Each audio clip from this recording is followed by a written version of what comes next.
Sur la recommandation de Cygne Noir, l'équipage décida de s'aventurer à Amphoreus, terre que même Akivili n'a jamais foulée.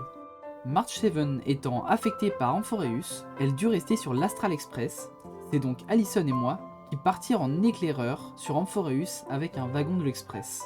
Des inconnus ont lancé une attaque contre l'Express. Nous avons été obligés d'effectuer un arrêt d'urgence en un lieu inconnu. Fort heureusement, nous ne comptons aucun blessé grave à bord.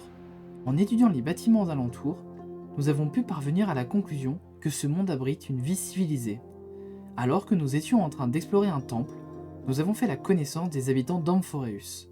Baptisés les héritiers chryséens, ils se trouvaient dans le secteur pour venir en aide à des réfugiés se rendant à la ville sainte d'Okema. Ces deux amphoréens étaient assez impressionnants. L'héritière chryséenne répondant au nom de Trébier maîtrisait un pouvoir étrange de copie spatio-temporelle afin de réparer des bâtiments. L'héritier chryséen répondant au nom de Fainon s'est avéré un professionnel des arts martiaux. Il a brisé ma lance d'un coup unique. Nous avons rapidement mis le cap sur la ville sainte avec les réfugiés, mais le titan du conflit Nikador a lancé une attaque surprise à notre arrivée. Les titans sont des dieux qu'honorent les habitants d'Amphoreus. Nul ne sait s'il y a un lien entre les Aion et eux. Les créatures titaniques de Nikador sont extrêmement féroces. Alors que la situation semblait désespérée, nous avons proposé à Fainon de l'aider. Nous sommes venus à bout de toutes les créatures titaniques qui se dressaient contre nous. Nous avons protégé les habitants et affronté le corps de Nikador aux côtés de Fainon. Ce faisant, nous avons fait la connaissance de deux héritiers chryséens, Mayday et Castoris. Mayday maîtrisait les arts martiaux comme Fainon et il suffisait à Castoris de toucher quelqu'un pour s'emparer de son énergie vitale.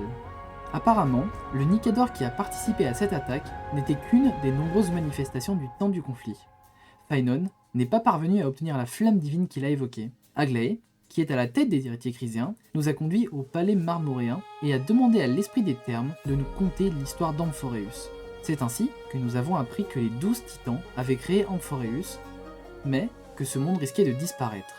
Les titans ont perdu la tête et les héritiers chryséens doivent les vaincre l'un après l'autre afin d'allumer les flammes divines et de sauver Amphoreus. Aglaé, elle aussi, dispose d'une capacité remarquable. Son fil doré lui permet de lire les pensées des gens. Elle nous fait une demande étrange, ne pas nous présenter comme des visiteurs d'au-delà du ciel aux habitants d'Okema. La ville sainte d'Okema est le seul endroit où le soleil brille sans discontinuer dans ce monde de ténèbres apocalyptiques. En explorant la cité, nous avons appris les coutumes locales et obtenu des informations intéressantes. Cependant, sans qu'on sache comment, la photo de March 7 a circulé. Non seulement elle a été baptisée la Demoiselle des cieux rosés par ceux d'Okema, mais nous avons failli commettre une erreur fatale. Toutefois, nous avons pu empêcher ce citoyen qui souhaitait plus que tout explorer les cieux de n'en rien faire, en lui révélant que nous étions des invités venus d'au-delà du ciel. Malheureusement, cela nous a obligés à trahir la promesse faite à Aglaé. En fin de compte, la chance nous a quittés. Le fil d'or d'Aglaé couvre tout Okema, et elle a très vite eu vent de cette décision. Celle qui est à la tête des héritiers chryséens a enfin montré son visage impitoyable et insensible, nous menaçant et nous demandant à nouveau pourquoi nous étions venus à Amphoreus. Nos réponses l'avaient convaincu, mais notre perception d'Amphoreus s'était détériorée et nous envisagions même de partir. Toutefois, en suivant Fainon et en apprenant le périple tumultueux des héritiers chryséens pour sauver leur monde, nous avons finalement décidé de rester à Amphoreus. Après quelques temps, les héritiers chryséens se rassemblèrent à nouveau. Ils se préparèrent à partir en croisade contre Acrocopis, la cité où se trouvait Nikador, et à voler la flamme divine de la lance de la fureur. Allison, Fainon et Mayday se rendirent ensemble à Acrocopis. Il ne restait plus de cette cité, autrefois obsédée par la guerre et dans laquelle résonnaient les bruits des lames et des combats, que des ruines lugubres. Ce lunatique de Nikador errait désormais dans les profondeurs d'une forteresse mobile. En explorant Acrocopis, Allison et les autres apprirent que Nikador avait depuis longtemps élaboré un terrible plan d'attaque contre Okema. Ils se frayèrent un chemin jusqu'à Nikador, ils découvrirent fortuitement que le titan connu pour sa gloire s'était réalisé un corps immortel et qu'il tentait de brandir la lame de la fureur pour transpercer Okema de loin. À ce moment critique, Mayday parvint seul à emprisonner Nikador pendant que les autres repartirent à Okema pour essayer de déjouer les plans de ce dernier. Castoris découvrit ainsi que le corps immortel de Nikador provenait de sa trahison de la mort. Pour résoudre cette énigme longtemps oubliée, nous nous sommes rendus au temple des Trois Destins, situé dans l'abîme, et nous avons essayé d'utiliser le pouvoir d'Oronix pour copier le passé. Malheureusement, Oronix ne semblait pas prête à nous accueillir. Pour être précis, elle a tenté de nous empêcher de descendre dans le temple en nous proposant des énigmes et des défis. Voici par exemple sa dernière énigme. Trouver quelque chose de plus lourd que le destin du monde. Nous avons résolu cette énigme en rusant et en utilisant l'appareil photo de March Stevens. Toutefois, à notre arrivée dans le repère d'Euronix, le titan du temps nous a tout de même refusé son aide.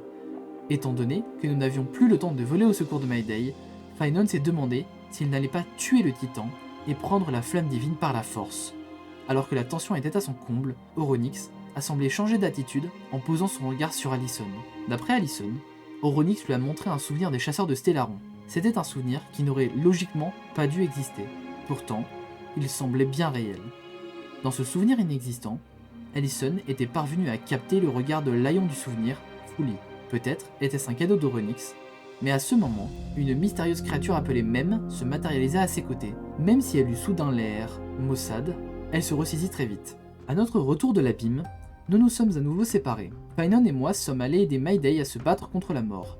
A contrario, Allison s'est servi du pouvoir que lui a confié Euronix pour rassembler des éclats mémoriels et trouver comment se rendre à l'Acrocopis d'antan. Avec Castoris à ses côtés, elle comptait découvrir comment venir à bout de l'immortalité de Nikador. Au même moment, Aglaé s'est intéressé à l'infiltration de Nikador à Okema. Allison a rejoint la cité antique après avoir récupéré les éclats mémoriels et découvert le passé d'Acrocopis. À leur arrivée, ils ont vu que le festival d'Acrocopis battait son plein et que Nikador commençait à sombrer dans la folie. La cité était encore pleine de vie et d'animation. Afin que leur plan soit un succès, Castoris et Allison ont décidé de participer au festival. Elles ont recruté un gladiateur peu loquace appelé Gnaeus, et ils ont pris le chemin du cœur de la cité. Rassemblant des informations à mesure qu'ils progressaient, ils jurèrent d'aider Nikador à retrouver ses esprits, d'empêcher la naissance de son corps immortel et de rendre son honneur au titan du conflit. Ce que nul ne savait, c'est que Gnaeus était en fait une partie de Nikador. Ayant eu connaissance des souffrances qui l'attendaient, il fit preuve de courage et accepta de s'agréger à l'âme corrompue du Nikador afin qu'ils retrouvent leur intégrité.